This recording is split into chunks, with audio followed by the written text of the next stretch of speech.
हार्दिक पटेल बाकी लोगों का तो छोड़ दीजिए, आज जब अपने घर में भी जाएंगे, अपने घर में अपने परिवार के लोगों से भी जब मिलेंगे, तो शायद उन्हें काफ़ी शर्मिंदगी महसूस होगी कि वो पहले क्या बोलते थे और आज वो क्या कह रहे हैं। और इससे ये पता चलता है कि आज की राजनीति में अब विचारधारा की कोई जगह नहीं बची और आज के जो नेता हैं वो सत्ता पाने के लिए राजनीति के नाम पर कुछ भी करने के लिए तैयार रहते हैं और उसको वो ढकते हैं राजनीति नाम के एक कालीन से।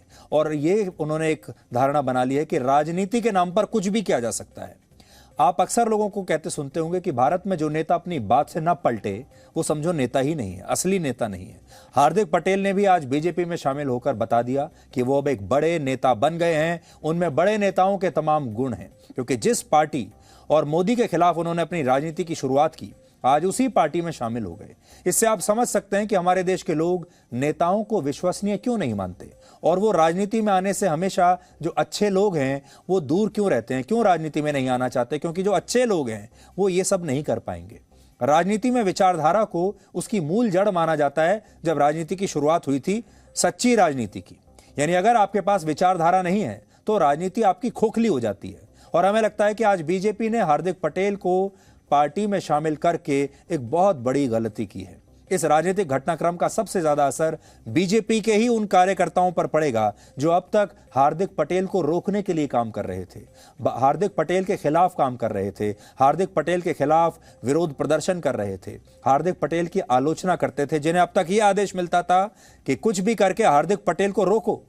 लेकिन वो ये नहीं जानते थे कि कुछ समय के बाद यही हार्दिक पटेल उनका बॉस बनकर उन्हीं के सिर पर आकर बैठ जाएगा। और अचानक हार्दिक पटेल उन्हीं कार्यकर्ताओं के बॉस बन गए और आज इससे बीजेपी के कार्यकर्ताओं में भी बहुत निराशा होगी। और निराशा इसलिए भी होगी, बीजेपी को भी आज ये सोचना है कि बीजेपी इस देश की सबसे बड़ी पार्टी है, शायद इस दुनिया की सबसे बड़ी पार्टी है। अगर कार्यकर्ताओं की संख्या के हिसाब से आप देखें तो दुनिया की सबसे बड़ी पार्टी के पास क्या नेताओं की कमी है? दुनिया की इस सबसे बड़ी पार्टी के पास क्या कार्यकर्ताओं की कमी है जो उन्हें आज हार्दिक पटेल को अपनी पार्टी में शामिल लेना पड़ा? यह बात सही है कि हार्दिक पटेल को पार्टी में लेने से हार्दिक पटेल की अपनी राजनीति समाप्त हो जाएगी। एक बहुत बड़ा नेता गुजरात के पटल से मिट जाएगा, खत्म हो जाएगा और इसका चुनाव में बीजेपी को बहुत फायदा होगा। यह बात बिल्कुल सही है और जो राजनीति है, सत्ता वाली राजनीति, उसके सिद्धांत यही कहते हैं। लेकिन दूसरी विचारधारा का क्या? आपके मन में यह भी सवाल होगा कि हार्दिक पटेल के बीजेपी में जाने से उसे क्या फायदा होगा? तो इसका जवाब 2017 के विधानसभा चुनाव के नतीजों में छिपा हुआ है।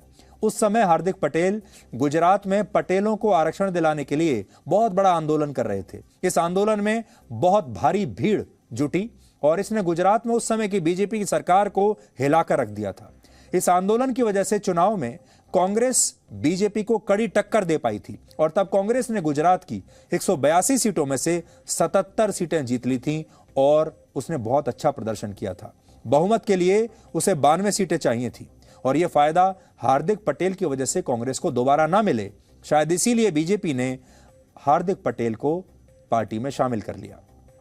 गुजरात में पटेल समुदाय की आबादी 14% के आसपास है। तो अगर आप वोटों की राजनीति के हिसाब से देखेंगे तो ये बिल्कुल सही कदम है, लेकिन विचारधारा के हिसाब से देखेंगे तो शायद नहीं है। Presenting B News app available on Google Play and App Store. Download it now.